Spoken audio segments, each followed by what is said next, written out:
Tonight, you step into shadows that history tried to bury. Beneath layers of dust and academic euphemisms lies a truth so startling it will reshape everything you thought you knew about our ancestors. You're about to discover that human desire didn't begin with modern society. It didn't start with the internet age or even the sexual revolution. No, it reaches back through millennia, carved in stone, molded in clay, and hidden in tombs older than written language itself. Picture this. You're standing in a dimly lit museum storage room, fluorescent lights humming overhead. A curator in white gloves carefully unwraps an object from layers of protective cloth. What emerges isn't another pottery fragment or ancient coin. It's something that makes archaeologists blush and historians whisper. Something that's been mislabeled as a ceremonial object or ritual tool for over a century. But tonight, we're calling it what it actually is. The shocking truth is this: sex toys aren't a modern invention. They're not even a recent development in human history.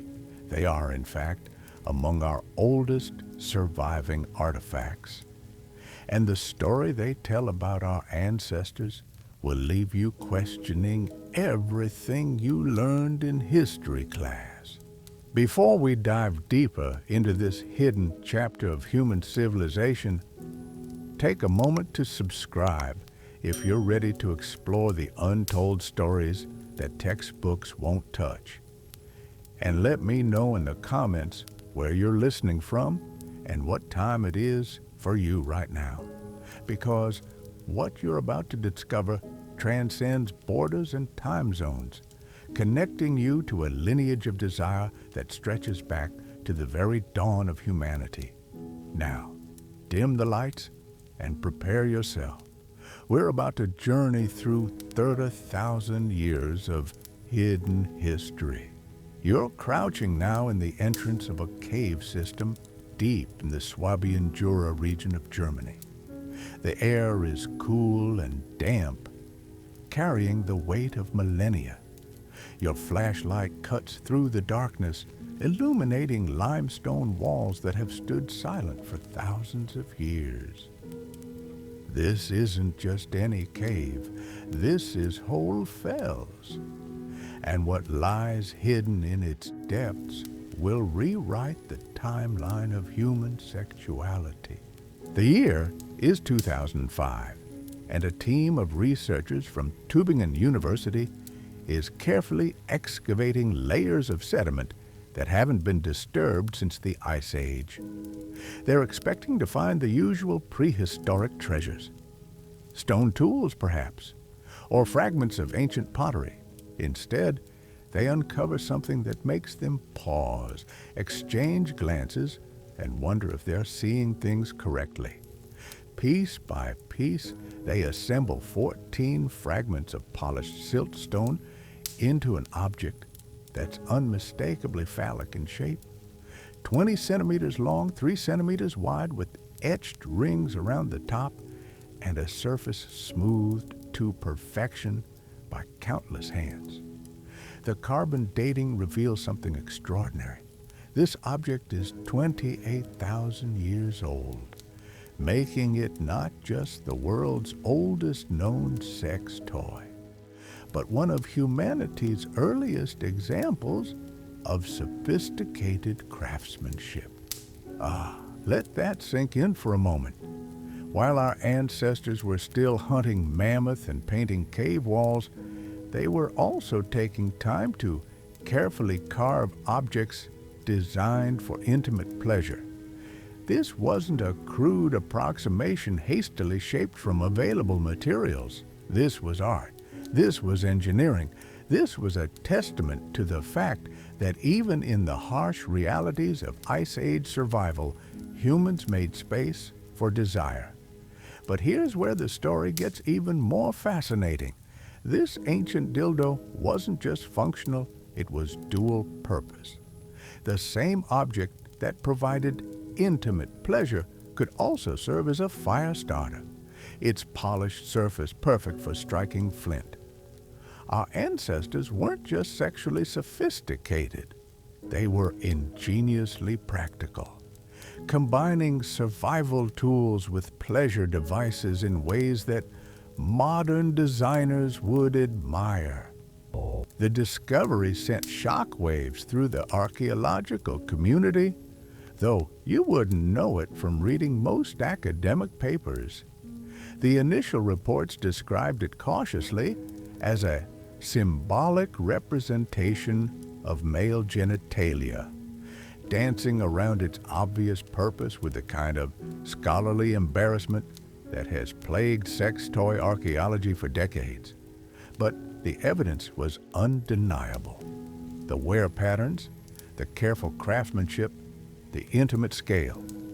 This was designed for human touch in the most personal way possible. You move deeper into the cave system, following the path these ancient craftspeople once walked. The silence is profound, broken only by the drip of water and the echo of your footsteps.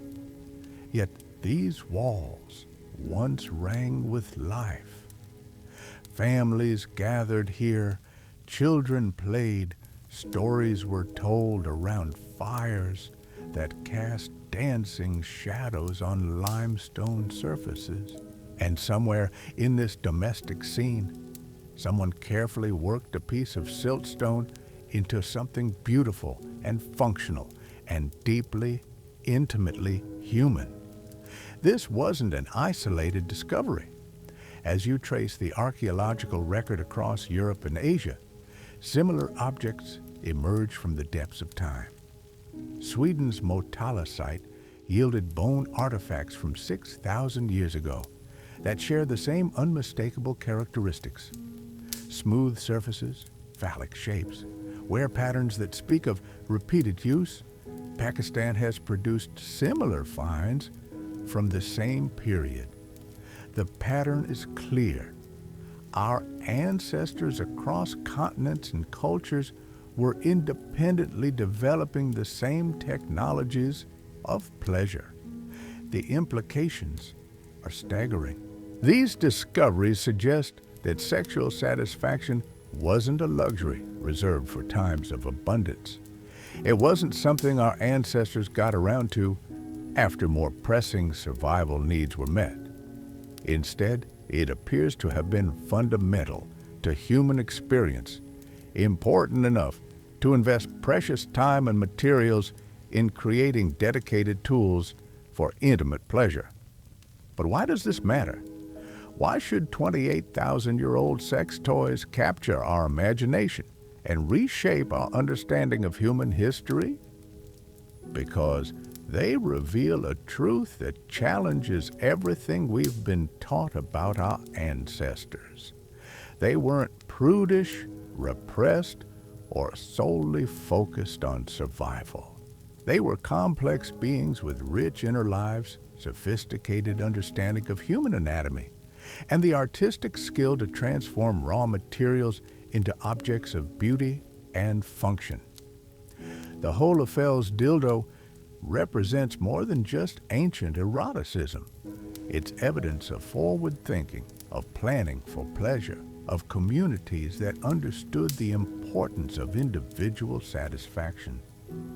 These weren't desperate people scraping by on the edge of existence. These were humans who had mastered their environment well enough to invest in happiness. As you examine the artifact under proper lighting, other details emerge.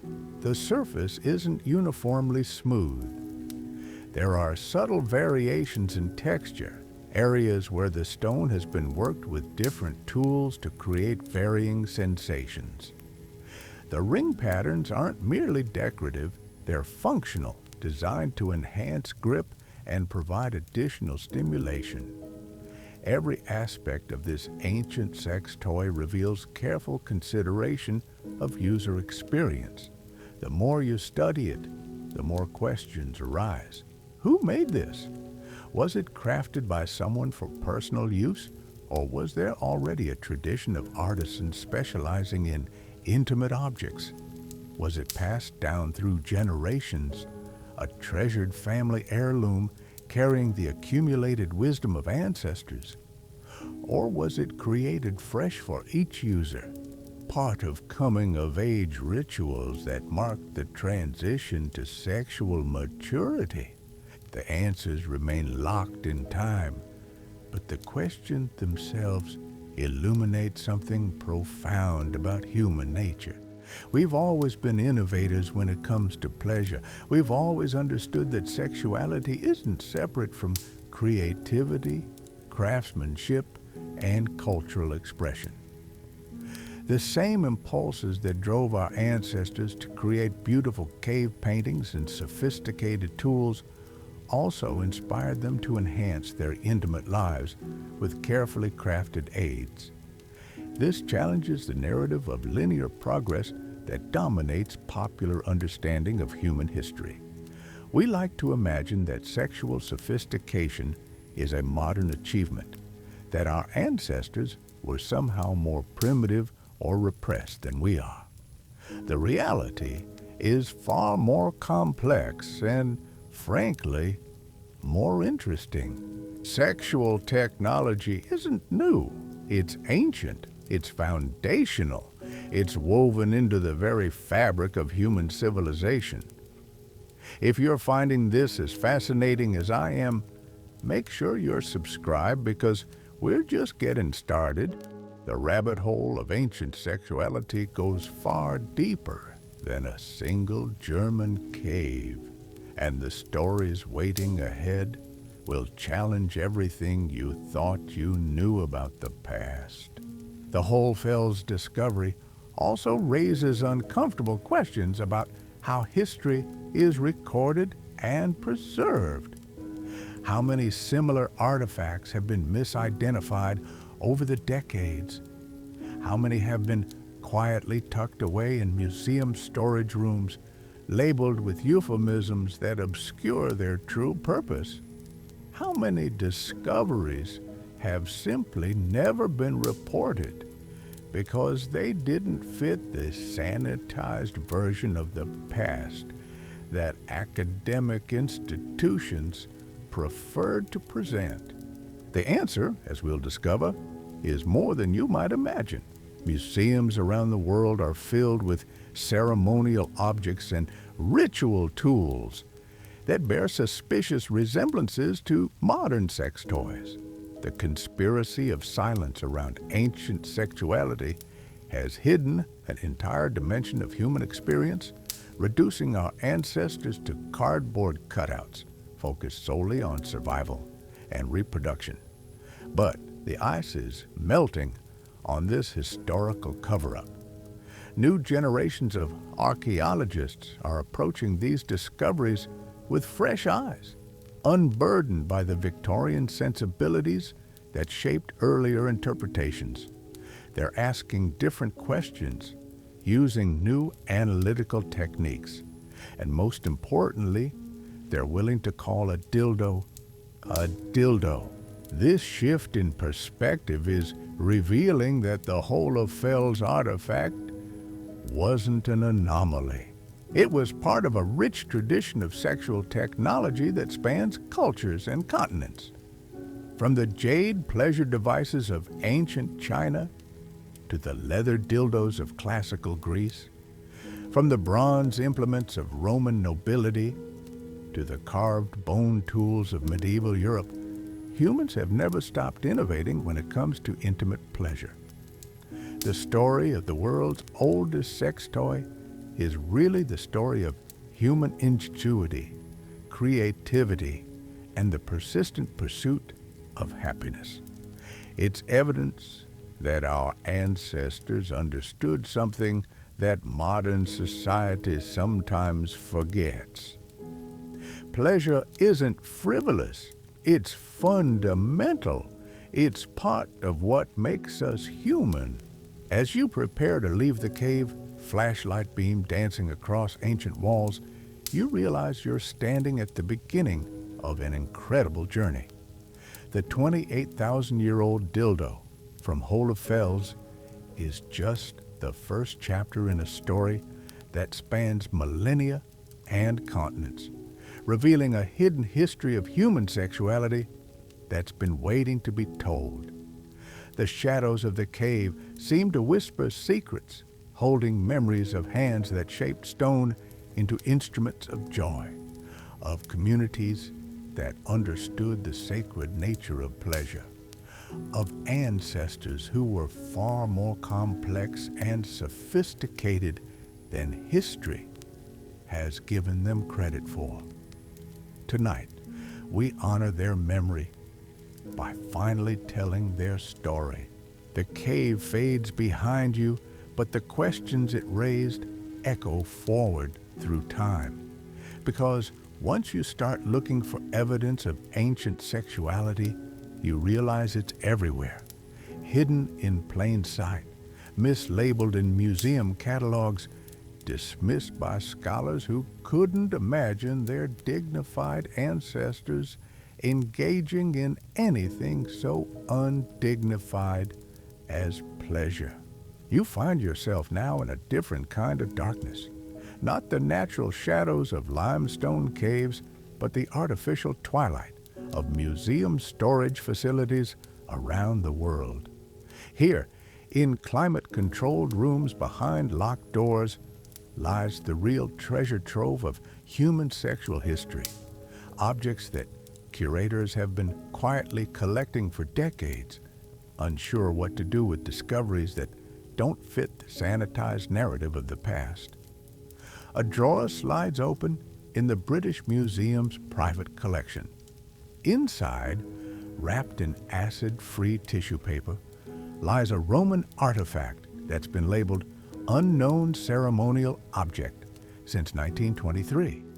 It's made of bronze, perfectly preserved and shaped in a way that leaves little room for interpretation. The wear patterns at both ends tell a story of frequent use, of hands that gripped it with familiarity, of a civilization that understood pleasure as a normal part of human experience. But this isn't just about individual objects. It's about an entire conspiracy of silence that has shaped how we understand the past. For over a century, archaeologists, historians, and museum curators have been engaged in what amounts to historical censorship, systematically mislabeling, hiding, or simply refusing to discuss discoveries that reveal the sexual sophistication of our ancestors. Consider this. When the ancient Roman city of Pompeii was first excavated in the 18th century, archaeologists discovered a treasure trove of erotic art, phallic symbols, and what were clearly sexual aids. The reaction? Most of these artifacts were immediately locked away in a secret cabinet accessible only to scholars of mature years and unquestioned morality. For over 150 years, the general public was denied access to a fundamental aspect of Roman life because it didn't align with contemporary moral standards. The pattern repeats across cultures and centuries. Ancient Egyptian burial goods that included intimate objects were quietly cataloged as religious implements. Greek pottery depicting the use of leather dildos was stored in basement archives. Chinese jade pieces clearly designed for sexual pleasure were labeled as meditation aids. The euphemisms multiplied, creating a fog of academic doublespeak that obscured one of humanity's most persistent and universal practices. You're walking now through the corridors of the Metropolitan Museum of Art after closing time. The public galleries are empty, but the real collection lives in the storage areas below. Here, a curator who spent 30 years studying ancient sexuality pulls out drawer after drawer of mislabeled artifacts. Bronze implements from Mesopotamia, stone objects from pre-Columbian America, carved bone pieces from medieval Europe, each one a testament to human ingenuity in the pursuit of pleasure. "We've always known what these were," she confides, handling a particularly elegant jade piece from the Han Dynasty. But institutional pressure, donor sensibilities, and academic conservatism have kept us from being honest about it. We're finally reaching a point where we can call things by their proper names. This shift is revealing the true scope of ancient sexual technology. Far from being crude or primitive, many of these devices show remarkable sophistication.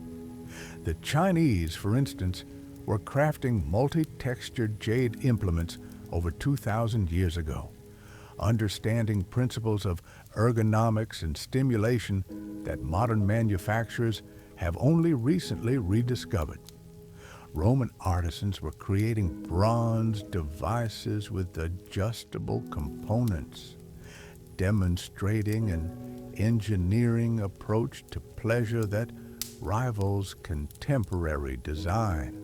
The materials alone tell a fascinating story. While poorer communities made do with wood, leather, and stone, the wealthy commissioned pieces from precious metals, rare stones, and exotic materials. A silver dildo found in a Roman nobleman's tomb bears intricate engravings of mythological figures. A jade butt plug discovered in a Chinese aristocrat's burial chamber is carved with symbols of protection and longevity. These weren't shameful objects hidden from view. They were treasured possessions, often taking their place alongside other valuable grave goods. But perhaps the most shocking discovery is how widespread these objects were. Recent analysis of museum collections across Europe and Asia has identified over 3,000 artifacts that were almost certainly used as sexual aids, dating from the Paleolithic period through the Renaissance. That's just what survived. Organic materials like wood and leather rarely preserved for millennia, meaning the actual number of ancient sex toys was likely orders of magnitude higher. The geographic distribution is equally revealing. From the frozen tundra of Siberia to the deserts of North Africa, from the islands of Polynesia to the mountains of Peru, archaeological evidence suggests that virtually every human culture developed some form of sexual technology. This wasn't a quirk of particular civilizations. It was a universal human impulse, as fundamental as tool-making or artistic expression. If this is blowing your mind as much as it's blowing mine, hit that subscribe button, because we're about to dive into specific cultures that took sexual innovation to levels that will leave you speechless. And drop a comment letting me know which ancient civilization you think had the most advanced sex toys. Trust me, some of the answers will surprise you. The conspiracy of silence around these discoveries reveals something troubling about how history is constructed. Academic institutions, museums, and educational systems have systematically erased an entire dimension of human experience, creating a sanitized past that bears little resemblance to reality. Our ancestors weren't the prudish, repressed figures of popular imagination. They were sexually sophisticated beings who understood pleasure as a natural and important part of life. This revisionist history has had real consequences. By hiding evidence of ancient sexual practices, we've created a narrative of sexual progression that doesn't match the archaeological record. We've taught generations that sexual liberation is a modern phenomenon, that our ancestors were somehow less evolved in their understanding of pleasure and intimacy. The reality is far more complex and, frankly, far more interesting. The mislabeling extends beyond individual objects to entire categories of artifacts. Phallic symbols found in ancient temples are described as fertility totems, rather than acknowledging their obvious sexual significance. Double-ended implements are cataloged as ceremonial batons, despite clear evidence of intimate use. Ring-shaped objects with suspicious dimensions are filed under jewelry or religious ornaments. This systematic misrepresentation has created a kind of archaeological cognitive dissonance. Scholars study civilizations that produced incredibly sophisticated art, architecture, and technology, yet somehow imagine these same people were naive or repressed when it came to sexuality. The disconnect is glaring once you start looking for it. The tide is finally turning. A new generation of researchers is approaching these artifacts with fresh eyes, unclouded by Victorian moral judgments or institutional embarrassment. They're using advanced analytical techniques to study wear patterns, residue traces, and manufacturing methods that reveal the true purpose of these objects. The results are painting a picture of human sexuality that's far richer and more complex than anyone imagined. DNA analysis of ancient artifacts has revealed traces of organic lubricants, confirming the intimate use of objects previously dismissed as ceremonial. Microscopic examination of wear patterns has identified grip marks and friction evidence that leaves little doubt about function. Chemical analysis has detected residues of oils and plant-based compounds used to enhance pleasure and comfort. These scientific approaches are making it impossible to maintain the old euphemisms.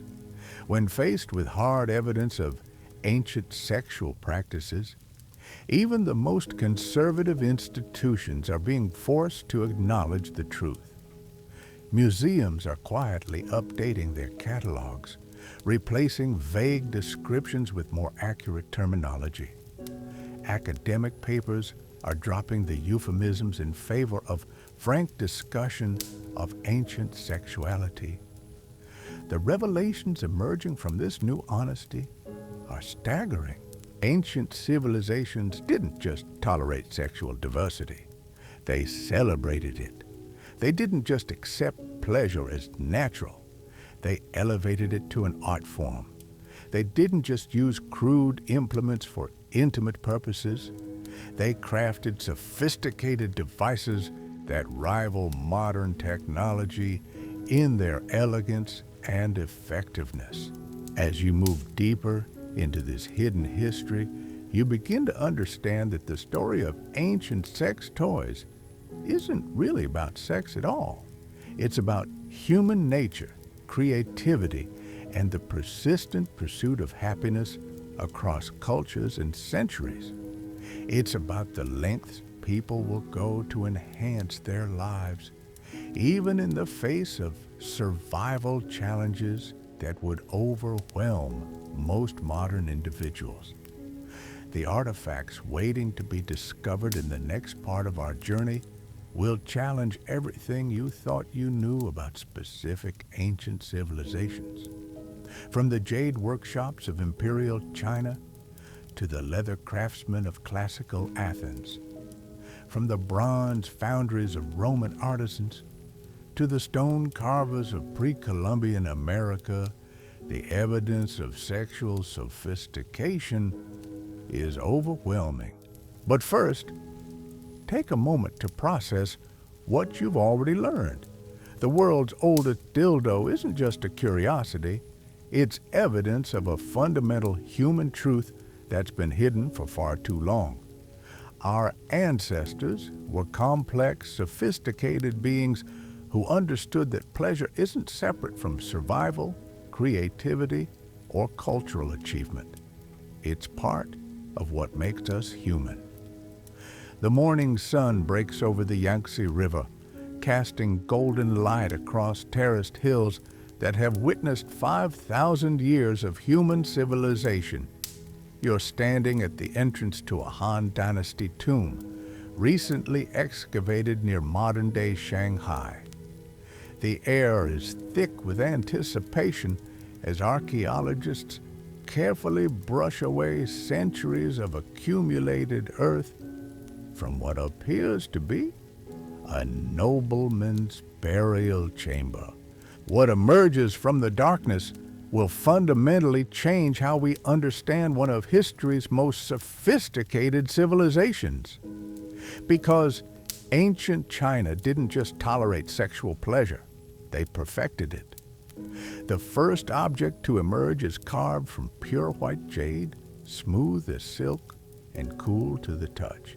It's roughly 8 inches long, curved in a way that speaks to intimate knowledge of human anatomy. But this isn't crude or hastily made. The surface is polished to mirror perfection, decorated with intricate dragons that seem to dance along its length. At the base, a ring of gold has been carefully inlaid, not for decoration, but for function. Your breath catches as you realize what you're looking at. This is a dildo that belonged to Chinese aristocracy over 2,000 years ago, and it's more sophisticated than anything you'd find in a modern boutique. The jade itself was chosen for specific reasons. Ancient Chinese believed jade possessed mystical properties, able to ward off evil spirits while conducting positive energy through the body. They weren't just creating sex toys. They were crafting instruments of spiritual and physical transformation. But the jade dildo is only the beginning. As excavation continues, an entire collection emerges.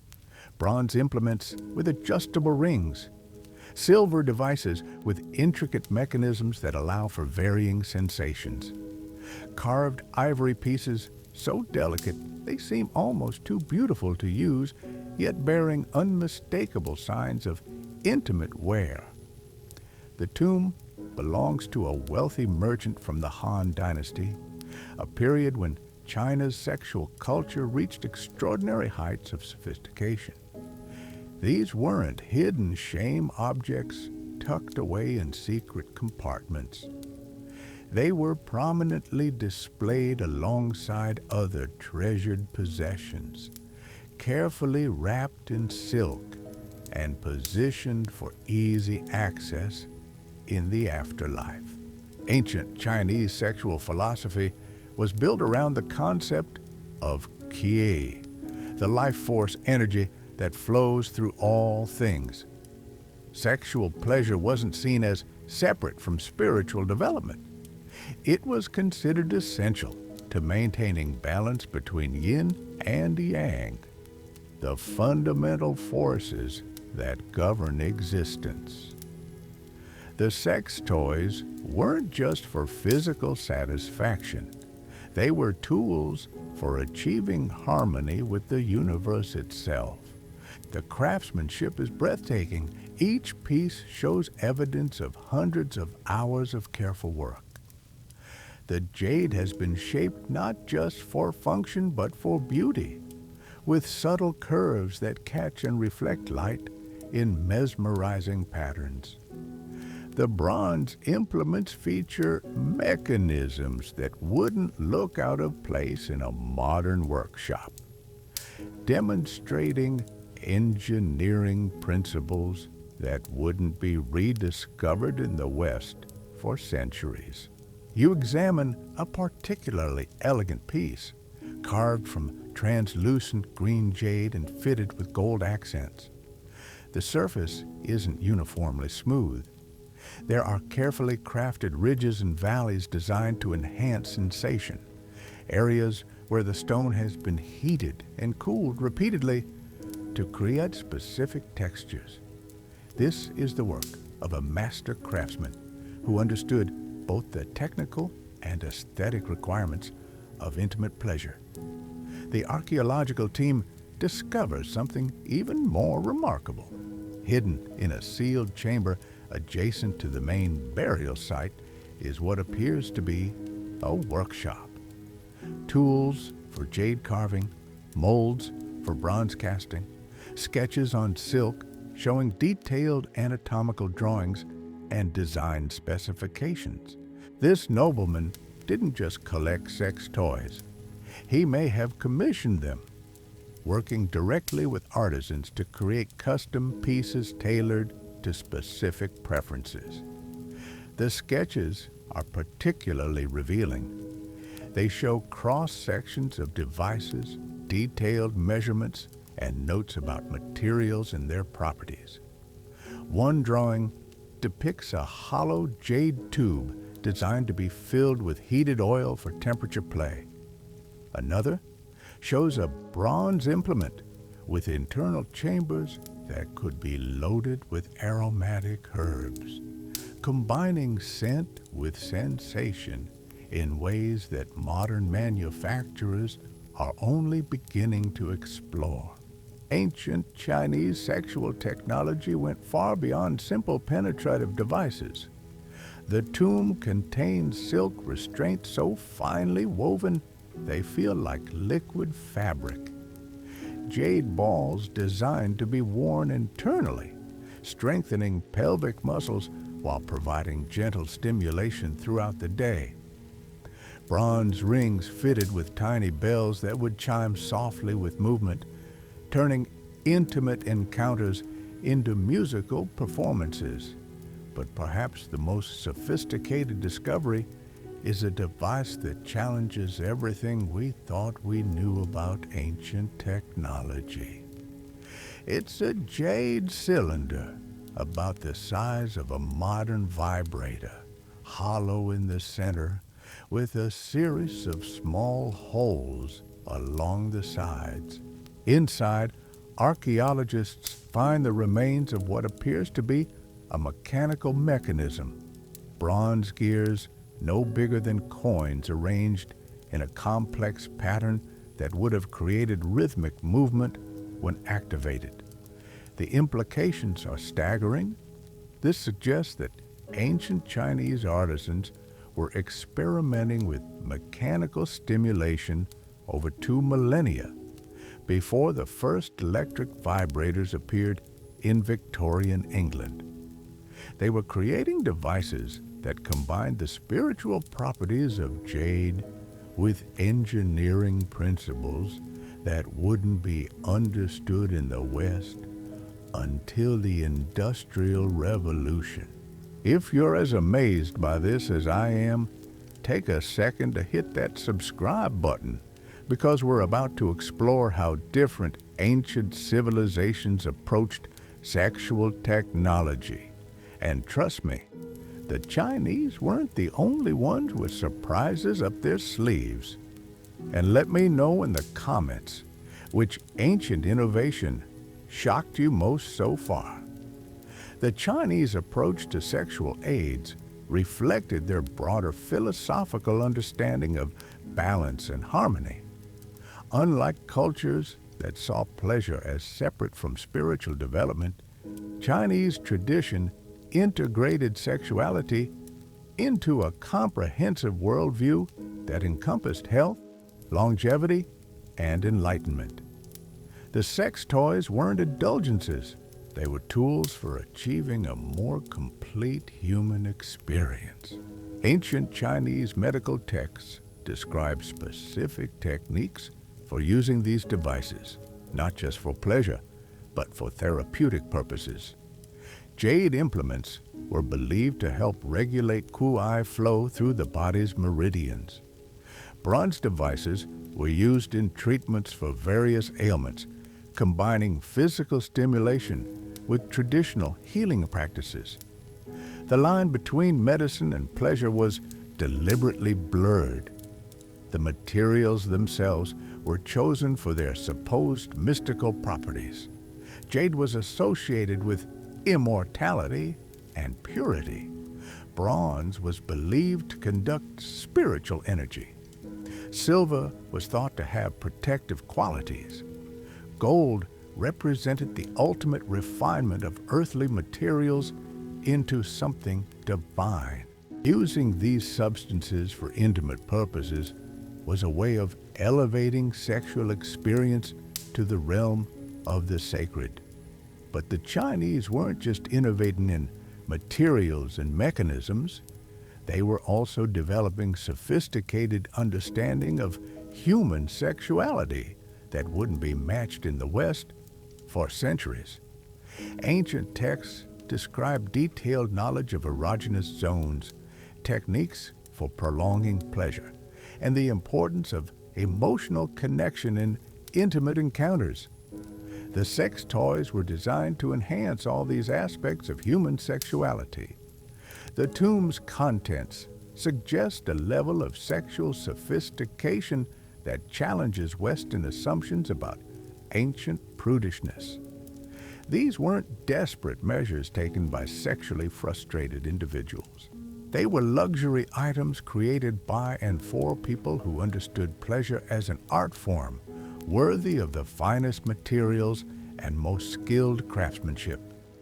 As you move through the burial chamber, examining each artifact in turn, a picture emerges of a civilization that was far more sexually liberated than most modern societies. The objects aren't hidden or shamefully concealed. They're displayed with pride, positioned alongside other treasures as testament to a life well lived. The workshop drawings reveal something even more intriguing. They show designs for devices that were clearly intended for couples, implements that would enhance shared pleasure rather than just individual satisfaction. This suggests that ancient Chinese sexual culture understood intimacy as a collaborative art, requiring tools that could bring people together rather than replace human connection. One particularly elaborate device appears to be designed for multiple simultaneous users, with curved extensions that would allow several people to experience pleasure together. The engineering required to create such a device would have been formidable, requiring deep understanding of both human anatomy and mechanical principles. The precision of these ancient sex toys is remarkable. Modern manufacturing, even with computer-controlled machinery, would struggle to achieve the level of finish and attention to detail evident in these Han Dynasty artifacts. Every curve has been carefully calculated. Every texture has been deliberately crafted. Every mechanism has been tested and refined through multiple iterations.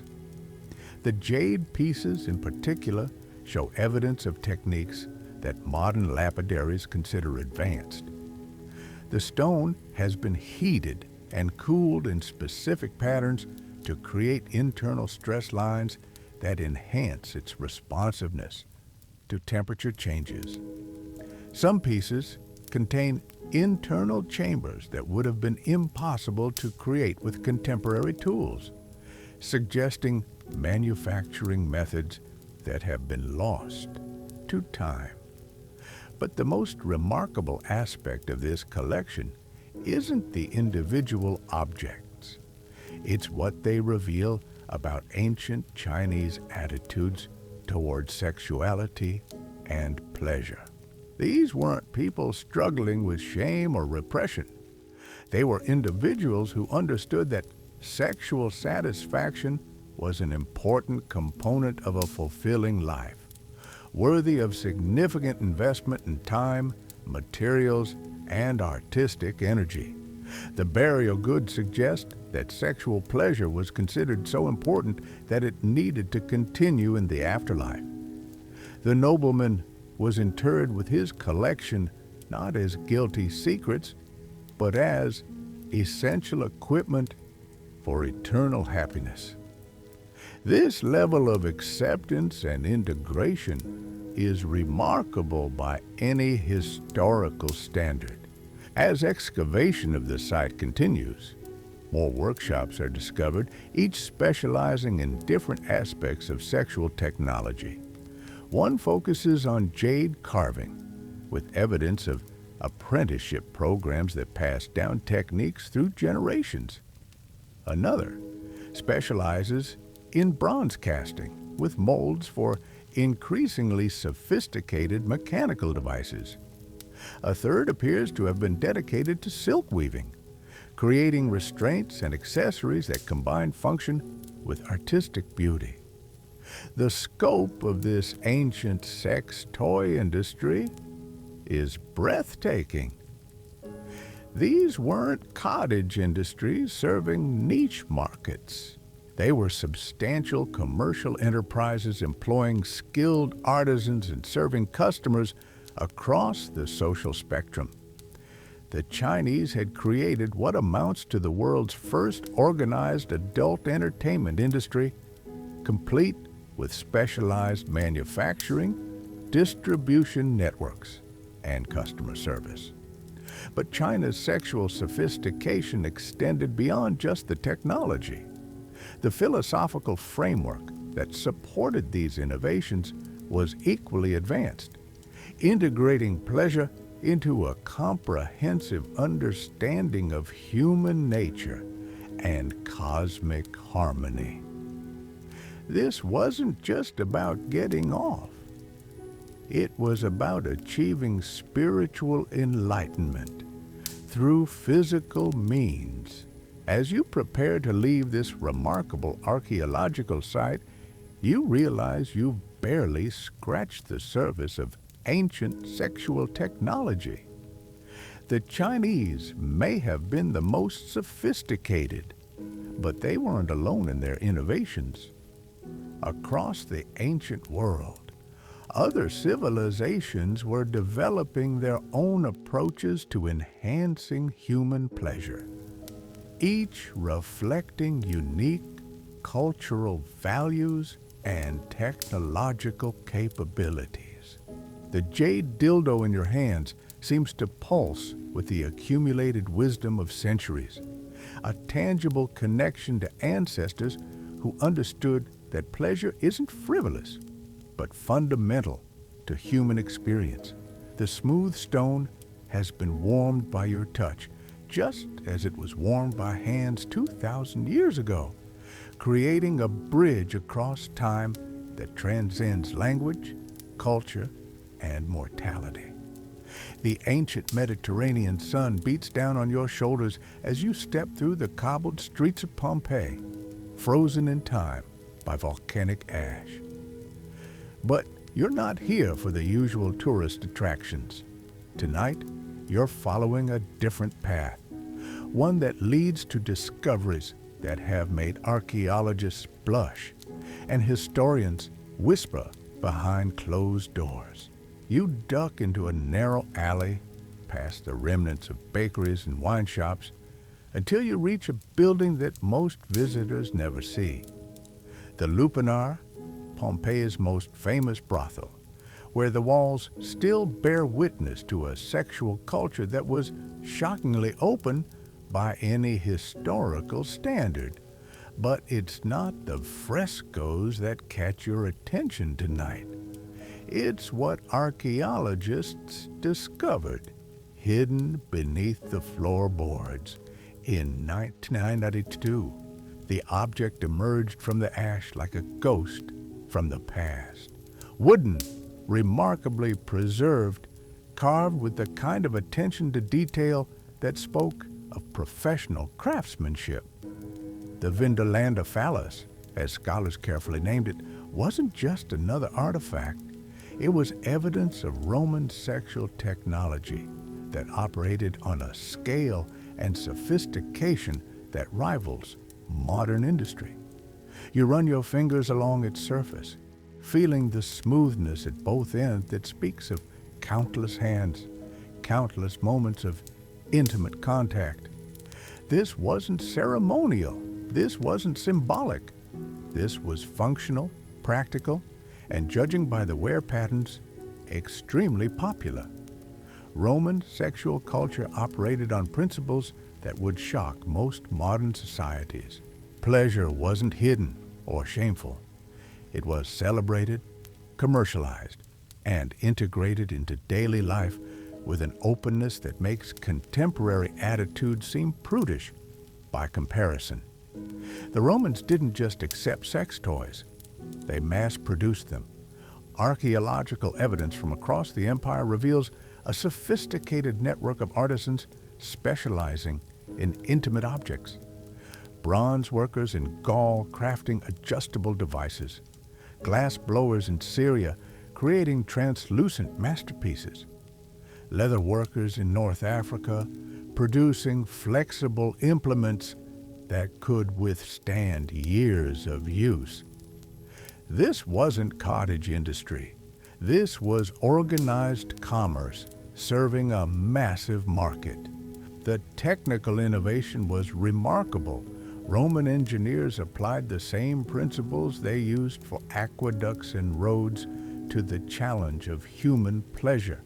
Bronze devices featured intricate mechanisms that allowed users to adjust pressure and angle. Glass implements were crafted with internal chambers that could be filled with warming oils. Leather pieces were designed with modular components that could be reconfigured for different experiences. But perhaps the most shocking discovery was the sheer scale of production. Recent analysis of Roman archaeological sites has identified over 800 objects that were almost certainly used as sex toys, and that's just what survived 2 millennia of decay. The actual number in circulation during the height of the empire was likely in the tens of thousands. You're walking now through the ruins of a Roman villa outside Naples, following your guide to a private chamber that reveals another layer of this hidden history. The walls are decorated with frescoes that leave nothing to the imagination, but it's the artifacts discovered in sealed storage chambers that tell the real story. A bronze dildo with a ring attachment, suggesting it was designed to be worn rather than held.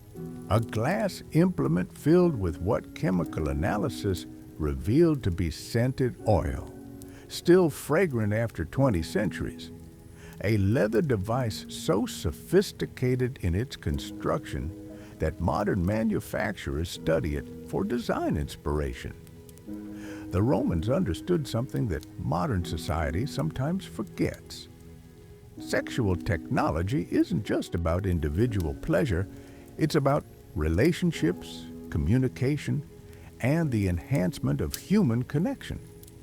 Many of the devices discovered in Pompeii and other sites were clearly designed for couples, featuring multiple contact points and adjustable components that would allow partners to share experiences in ways that purely biological anatomy couldn't provide. If you're finding these historical revelations as fascinating as I am, take a moment to subscribe, because we're about to explore how the Romans took sexual innovation to levels that will leave you questioning everything you thought you knew about ancient technology. And let me know in the comments which Roman innovation surprised you most so far. The Roman approach to sexual aids reflected their broader cultural values of engineering excellence and practical problem solving. They didn't just create objects for pleasure, they created systems for pleasure, complete with user manuals, maintenance instructions, and even warranty programs. Graffiti discovered in Pompeii includes what appear to be product reviews, with customers praising specific artisans for their craftsmanship and innovation. One particularly revealing inscription reads, "Marcus makes the finest bronze toys in all of Campania. His latest design with the adjustable rings has brought joy to my household." This isn't the language of shame or secrecy. This is consumer advocacy, word-of-mouth marketing for products that were considered normal and desirable. The materials alone tell a story of remarkable sophistication. Roman artisans weren't limited to simple wood and stone. They worked with bronze alloys specifically formulated for intimate use, creating surfaces that were non-reactive and naturally antimicrobial. They developed glass-working techniques that produced objects of stunning beauty, with internal structures that created visual effects as mesmerizing as they were functional. The leatherwork was particularly advanced. Roman tanners developed treatments that created materials softer than silk, yet durable enough to last for years. Some devices feature stitching so fine it's barely visible to the naked eye, with internal padding systems that provided comfort while maintaining structural integrity. But the Romans didn't stop at individual devices. They created entire systems for enhancing intimate experiences. Archaeological discoveries include what appear to be furniture pieces specifically designed to incorporate sex toys, with hidden compartments, adjustable components, and ingenious mechanisms that would make modern designers envious. You examine a bronze device discovered in a wealthy Roman's private bathhouse. It's not just a single object, but a modular system with interchangeable components, each designed for different sensations and experiences. The engineering is extraordinary, featuring ball-bearing systems that allow for smooth rotation and adjustable tension mechanisms that can be calibrated to individual preferences. The level of anatomical understanding required to create such devices is remarkable.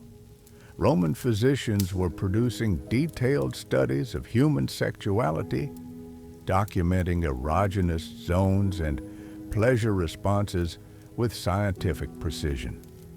The sex toys weren't created in ignorance of human anatomy.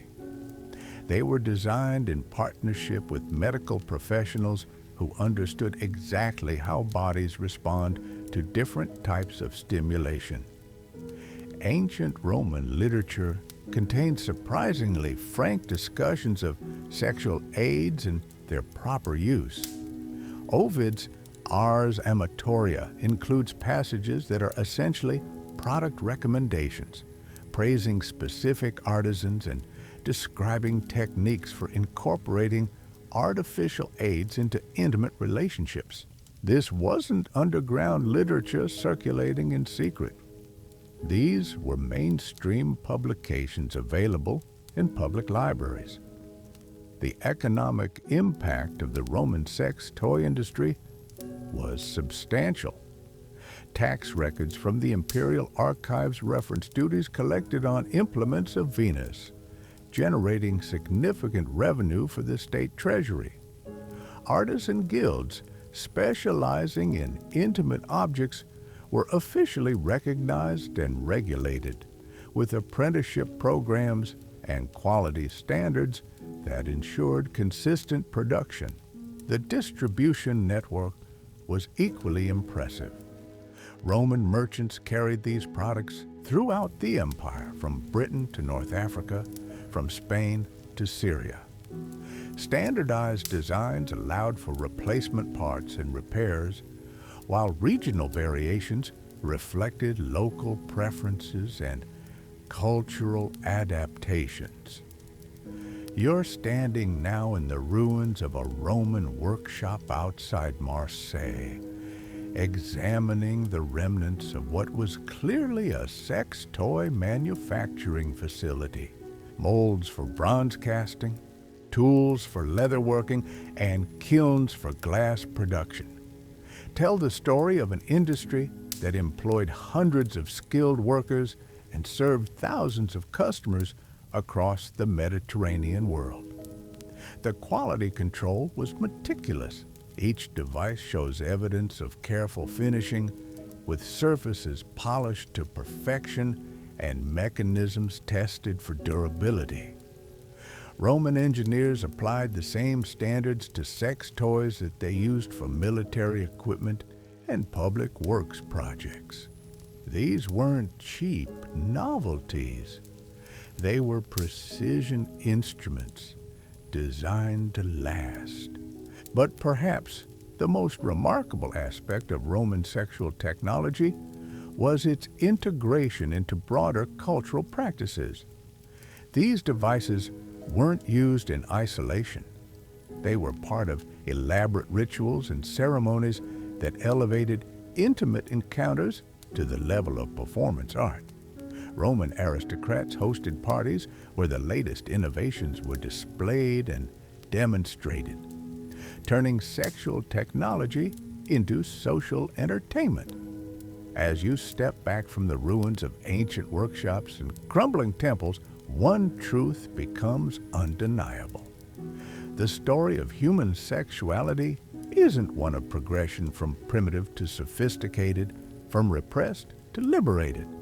It's a circle that connects us directly to ancestors who understood pleasure as fundamental to human experience.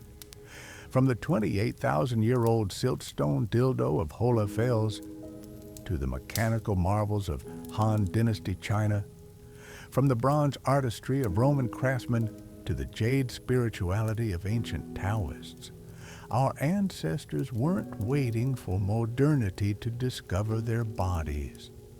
They were innovating, creating, and celebrating intimate technology with sophistication that rivals anything produced today. Oh, the real conspiracy wasn't that these objects existed. It was that history tried so hard to hide them. Tonight, we've pulled back the curtain on humanity's most persistent and universal truth. We've always been creative when it comes to pleasure. We've always understood that sexuality isn't separate from art, engineering, or spiritual expression. The hands that carved cave paintings and built pyramids also shaped instruments of joy, proving that the pursuit of happiness isn't modern luxury, but ancient wisdom. If this hidden history has opened your eyes to how much we still don't know about our past, subscribe for more untold stories that textbooks refuse to explore. And let me know in the comments which ancient innovation surprised you most. Because tonight, you've discovered that the real shocking truth isn't what our ancestors created. It's what history tried to erase.